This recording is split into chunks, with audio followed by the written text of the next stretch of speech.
Hey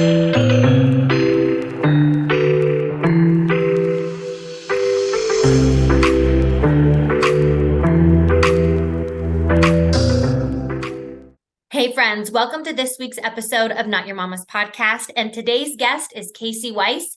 She is a holistic nutritionist and a life coach, and we are so excited to have her on the episode today. Casey, welcome to the show. It's such an honor to have you on.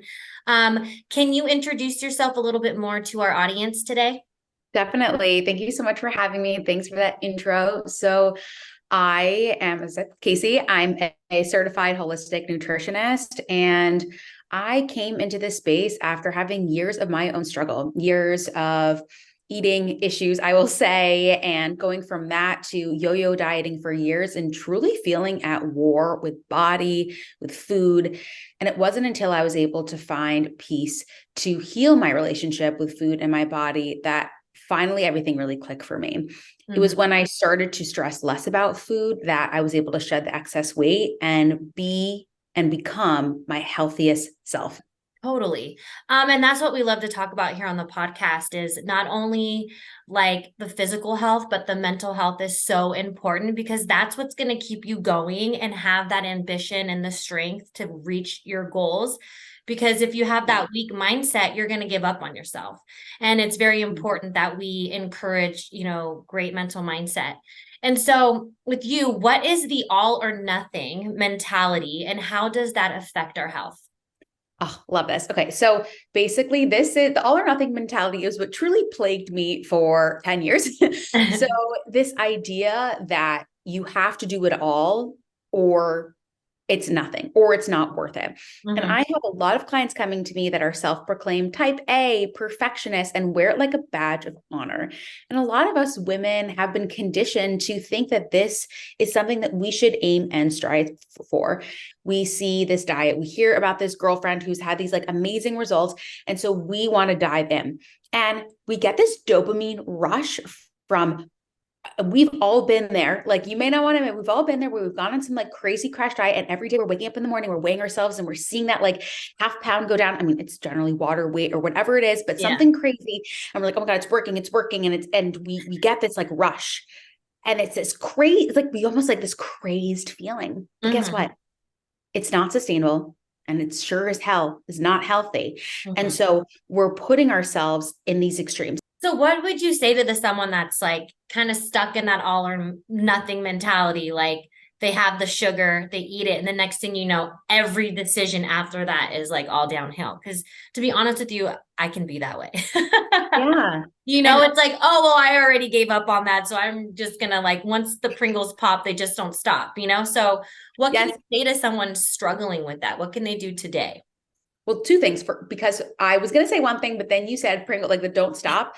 So what's so interesting is first of all, with everything that I do with my clients, I use principles of intuitive eating, but I am not specifically just an intuitive eating nutritionist because I don't feel like that is enough for most women to achieve the health that they want to achieve. Mm-hmm. We want to understand our connection with mindset, with food. We want to break free of this diet mentality, but also understanding nutrition because at the end of the day, some people will say like, okay, just if you have all the foods in your house, then you'll lose the temptation. But like you said, food is manufactured to create its bliss point. Yeah. This magical combination of sugar, fat, and salt, like with additives, like there's chemists in labs that are creating this food so that you won't want to stop eating it. So stop thinking you're a failure. Literally, there's thousands chemicals that make it addictive. 100%. Yeah. And so it's really important to understand your words matter. So when you're saying like, I'm not in control, like, no, let's reframe it and say, these are foods that are hard for me to keep around, but that's because they are chemically made up for it to be hard for me to eat in moderation. Mm-hmm. It's not that I have no control. It's that these foods are not created to be eaten in leisure. Yeah. They're supposed to be like stuff in your face, like keep eating, like addictive, 100%. And you know what? Sometimes we just need that reminder, what you said, like this is chemically made for me to be addictive and really enjoy it and get that like dopamine rush in my brain to like keep eating it. Exactly. And also, I was actually just making a piece of content that I was talking about how um, weekends, so often on weekends, we like are like, oh, whatever. And by the time the weekend, we get into that all or nothing thinking. Reminding yourself weekends are 30% of your week. And it's not that you have to be perfect, but it's about consistency. What we talked about, like the consistency, how often are you actually staying consistent with your diet? And with Yep. that, before we dive into the questions, I really want to get your take on like wellness trends that you see online that you would like to debunk. Yeah. So if it has a name, probably run the heck away Yeah. from that. So one thing that I get asked, I would say the most about is intermittent fasting. And Mm. so intermittent fasting is so trendy right now. And fasting has been around for years. Fasting has been a cultural, religious component for many, many years. It's now just taken on a different name. I will say there is absolutely benefit to having an extended period of not eating, and that's called not eating at night when you're sleeping. Yeah. What's the So time we should stop? love this. So I really want people to have a 12-hour break between dinner and breakfast. Okay. This isn't so if you stop eating at 7 at night, then you eat somewhere like very natural. That 12 hours is going to help to promote autophagy, which is cellular cleaning, which is great for like even like things like cancer prevention, which is Mm-hmm. amazing. It's also going to help with like general cellular cleaning, going to help with digestion. Mm-hmm. There's many benefits. Um, but and if you want to have a longer fast, I say wait, have an earlier dinner instead of waiting too late in the morning. I want you to be having breakfast within an hour of waking up, especially also these intermittent fasting studies have been done on rats, mice, and men.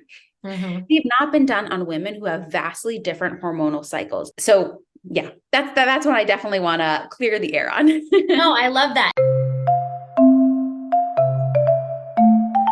I have 4 questions I ask all my guests, and I would love to know what your answers are. And my first one is who and what inspires you? Oh, who and what inspires me? Honestly, thinking of the past version of myself. Maybe that sounds silly, No, not at but for so many years, I struggled with food and with my body. And every time that I'm able to help another woman, every time I'm able to help myself, I think about how far I have come. And I used to truly live in fear with food. Food constantly absorbed every thought in my brain. And I don't regret because I learned so much. And I think, all. and I know because of that struggle is what led me to choose this career path and led me to help women around the world and do what I do. But I'm living out like the dream life that past version of myself just wished she had. She wished she could feel normal with food. She wished that she would live a life where food didn't consume her every thought, Mm-hmm. where she was really happy with her body when she woke up in the mirror. And so that inspires me daily. No, I love that answer. Great answer. And then my second question is, what is something you wished you knew when you were younger? Ooh, so something I wish I knew when I was younger was that it's more than calories in versus calories out. So I am not going to lie to you. Like caloric intake does matter, but we don't have to count calories in order to be successful. I don't have any of my calories. I don't have any of my clients calories or macros. When we Mm-hmm. focus on food quality, food diversity, and overall understanding how to build our plates, meals, snacks, we don't have to be so concentrated on calories in order to see success. Yeah. And then my third question is, what's the essential part of your daily routine? Ooh, my morning routine is really, really critical for me. I am actually 37 weeks pregnant. So Oh, with my congratulations. thank you, with my first. So I know that my morning routine is going to change. But the thing that is I want like everyone to focus on is how can you get some mindfulness, movement, and sunshine in the morning. So for me, I do meditation and I do journaling, and then I like to get outside. And I also like to, and I also nourishment. So I would say that that's another part too, and making sure I eat. But one thing for me is it's not going to be, I know things are going to change. Obviously, having a newborn, I'm not going to necessarily have my uninterrupted like 10 to 20 minutes of meditation in the morning. But this, I work with women who have children and moms of multiples.